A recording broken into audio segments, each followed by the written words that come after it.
Welcome my dear friends to my channel Madhu Sharma Mathur, a personality development trainer. So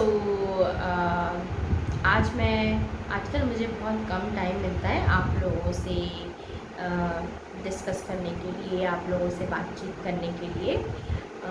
आज मुझे समय मिला तो मुझे लगा कि मैं इस टाइम का बेस्ट यूटिलाइज़ करूं। तो आज मैं आपको, वैसे तो इस चैनल में आपको वैरायटी मिलती है, लाइफ स्किल्स, पर्सनालिटी डेवलपमेंट, अभी म्यूज़िक और कमिंग टाइम में डांस और स्पोकन इंग्लिश भी आपको मिलेगा। So hope for the best.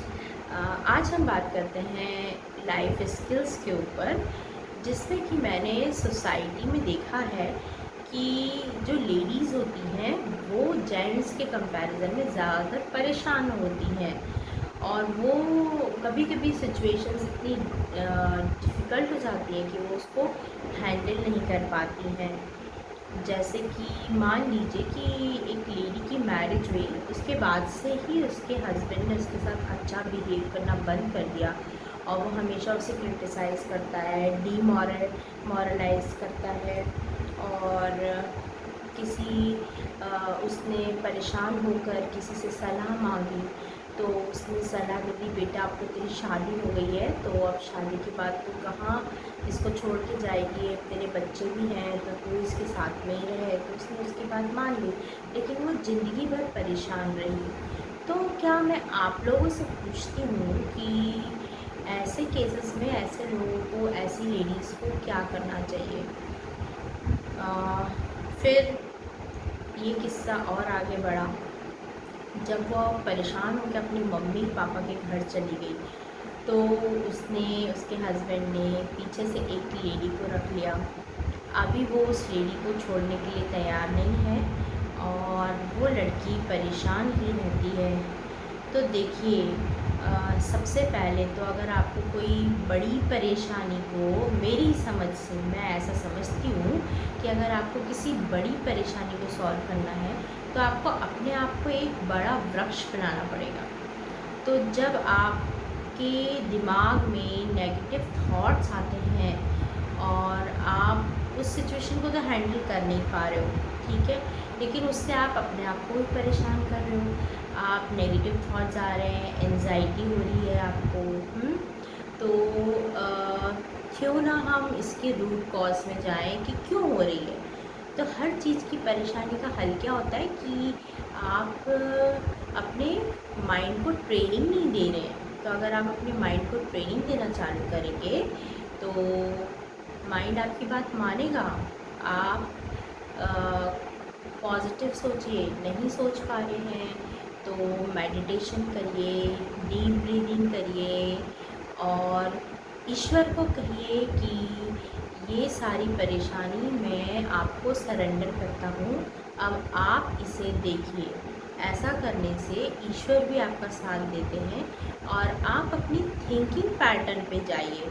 आप अपने कैसे सोचते हैं वो आप जब अकेले में बैठेंगे और अपने को जानेंगे, अपने साथ बैठेंगे, सॉलिट्यूड में बैठेंगे, अकेले में बैठेंगे, तो ईश्वर आपसे बात करेगा। लेकिन इंसान अपने आप को समय कहाँ देता है?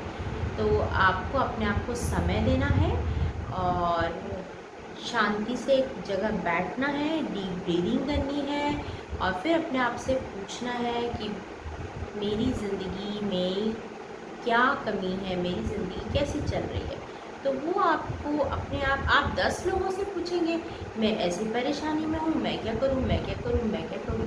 तो हर कोई अपने परसेप्शन के हिसाब से आपको डिसीजन दे देगा कि भाई तू अपने हस्बैंड को छोड़ दे, या भाई तू अपने बच्चों के साथ अपनी ज़िंदगी को देख, अब तेरे हस्बैंड को तू छोड़ दे, उससे उम्मीद करना छोड़ दे।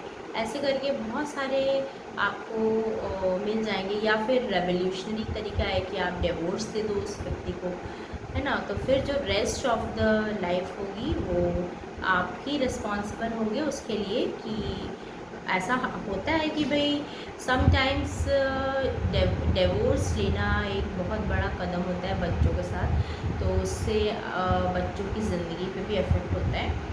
तो हमें बड़े डिसीजंस तो बहुत सोच समझ के लेने चाहिए। उसके लिए हमें रोज़ मेडिटेशन करना चाहिए ताकि हमारा मन शांत रहे। और जब हमारा मन शांत रहेगा और हम अपने थिंकिंग पैटर्न के बारे में सोचेंगे कि हम कैसे सोच रहे हैं, नेगेटिव सोच रहे हैं तो नहीं नहीं ऐसा नहीं सोचना, मुझे ऐसा सोचना है, इस तरह से करके अपने आप को करेक्ट करते जाना है। और करेक्ट करके एक दिन ऐसा आएगा कि आप उस प्रॉब्लम से निकल भी पाएंगे और साथ ही साथ